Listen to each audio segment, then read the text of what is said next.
Hai semuanya, nama aku Dara. Ini adalah podcast pertama aku di Do You See What I See. Dan selama ini aku cuma mendengarkan saja cerita-cerita horor dari teman-teman sekalian di channel ini. Dan untuk kali ini aku mau coba menceritakan pengalaman hororku. By the way, umurku 17 tahun. Dan aku juga pernah mengalami atau melihat sosok sesuatu yang biasa anak-anak kecil lihat di saat umur mereka masih kecil pada saat TK. Tapi yang aku ceritain bukan yang dulu, tapi adalah yang baru terjadi beberapa hari lalu, atau lebih tepatnya pada bulan Desember 2019. Di minggu akhir 2019, bulan Desember. Oke, jadi aku bukan anak indigo atau yang bisa melihat hal-hal seperti itu. Jadi malam itu aku dan keluargaku berlibur di Jawa Barat dan kami menginap di satu hotel. Aku juga tidak bakal nyebutin hotelnya. Dan hotel ini adalah hotel bangunan tua.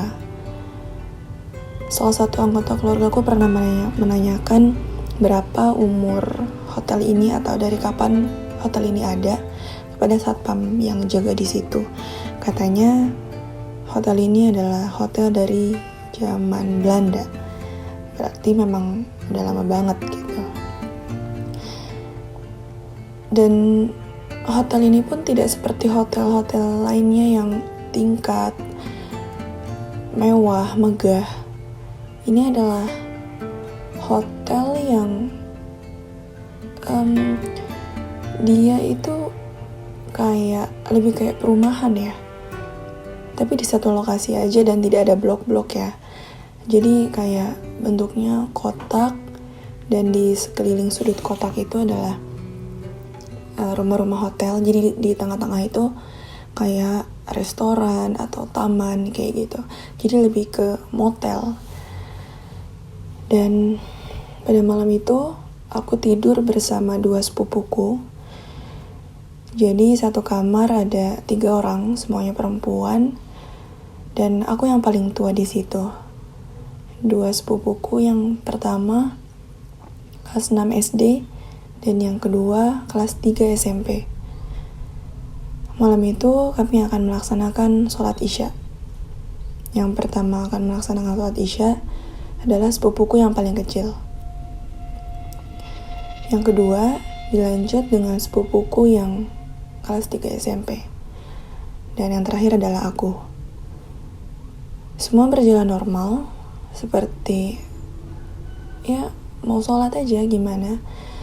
Menaruh sejadah di bawah lantai dan memakai mukena, lalu sholat, lalu bergantian dan menaruh mukenanya di atas sejadah, melipat di atas sejadah. Singkat cerita, mereka berdua sudah selesai sholat dan aku yang terakhir. Posisi terakhir mukena ada di atas sejadah di bawah aku. Dan saat aku ngambil mukenanya untuk dipakai, tiba-tiba ada satu cincin di atas sajadah aku. Aku bingung, aku heran banget.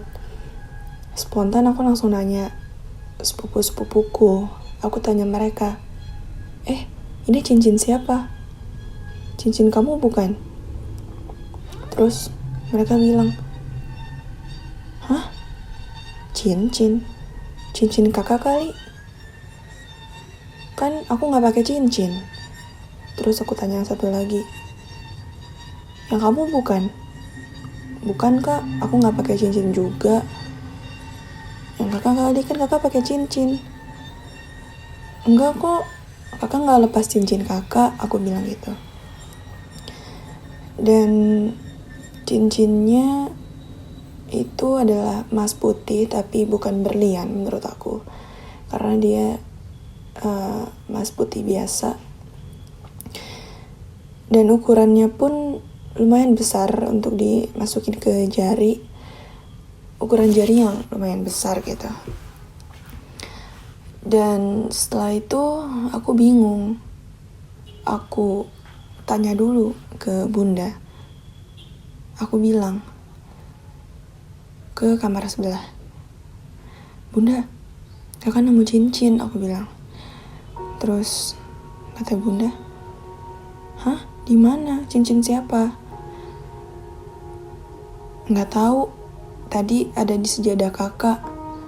Pas kakak mau sholat banget. Sebenarnya nggak pas mau sholat sih. Pas kakak mau pakai mukena, tiba-tiba kakak lihat ada cincin di atas sejadah. Ya udah, kakak bingung aja punya siapa gitu. Terus kata bunda, "Oh gitu, ya udah simpan aja. Siapa tahu punya orang ketinggalan." Ya udah, setelah itu aku taruh cincinnya di dekat TV, di meja seberang kasur kita. Setelah aku sholat, keesokan harinya malamnya kita nggak ada kejadian apa-apa. Tapi rata-rata orang yang baru datang ke tempat yang belum pernah mereka datangi pasti kayak ngerasa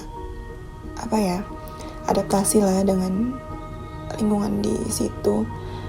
Ya agak serem sih, cuma ya udah kan mau liburan, jadi aku tetap berpikir positif dan gak usah lah mikir-mikir hal yang kayak gitu. Keesokan harinya datanglah beberapa anggota keluargaku lagi dari keluarga bunda. Dan salah satu sepupuku membawa anak kecil, yaitu anaknya sendiri. Anak kedua masih kecil, anaknya perempuan. Dia cukup lincah, aktif. Anaknya pintar sekali. Dan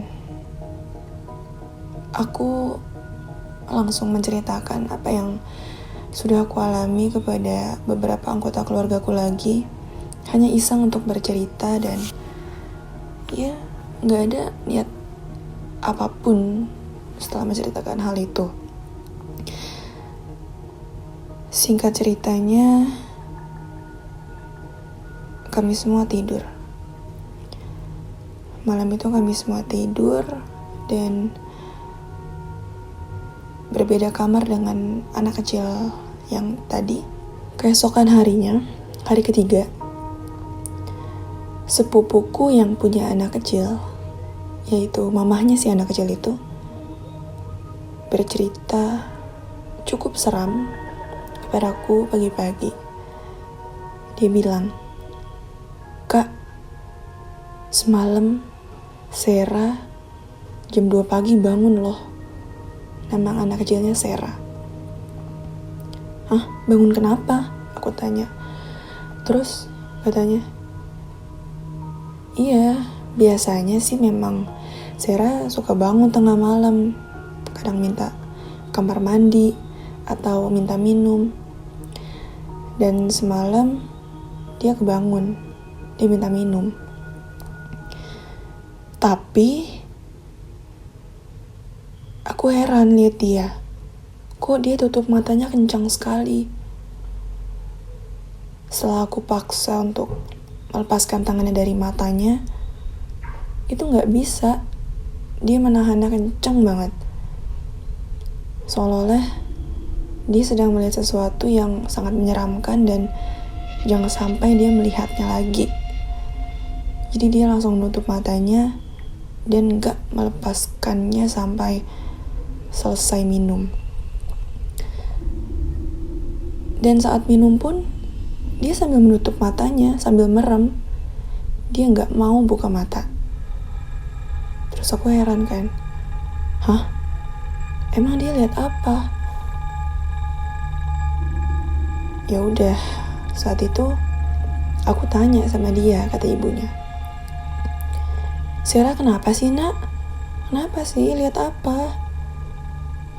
Dia cuma bilang, enggak, mau minum aja.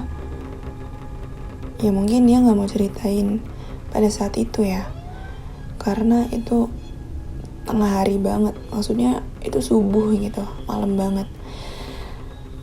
Dan setelah itu, setelah selesai minum, dia langsung tertidur dalam pelukan ibunya. Tapi dia meluknya kenceng banget, seolah-olah dia benar-benar gak mau kepalanya nengok melihat ke arah yang tadi dia lihat lagi. Dan sepupuku bilang Sarah melihatnya ke arah dekat meja yang ada TV-nya, ya tempat cincin itu disimpan. Dan singkat cerita, keesokan harinya lagi, sepupuku mulai mencoba bertanya lagi kepada Sarah. Sarah, kemarin kamu lihat apa sih? Kok sampai tutup mata kayak gitu? Akhirnya Sarah menjawab. Akhirnya dia mau menceritakan. Iya ma, Sarah lihat ada perempuan pakai baju kuning di deket TV, katanya gitu. Terus mamanya bilang, pakai baju kuning? Emang gimana dia ngapain? Ya berdiri di situ mah. Dia ngeliatin ke Sarah, takut. Dia bilang gitu.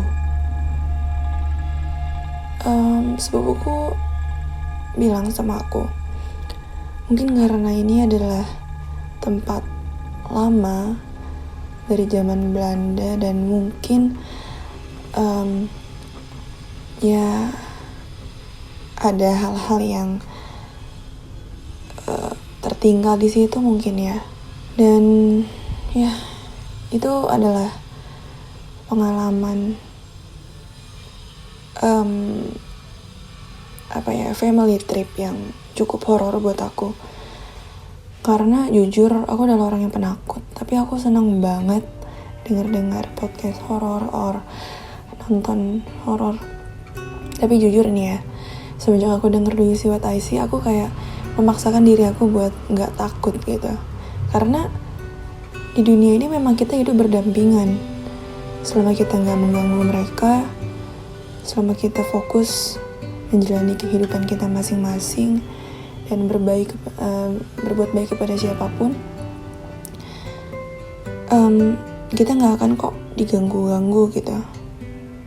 Yang penting kita selalu hidup rukun.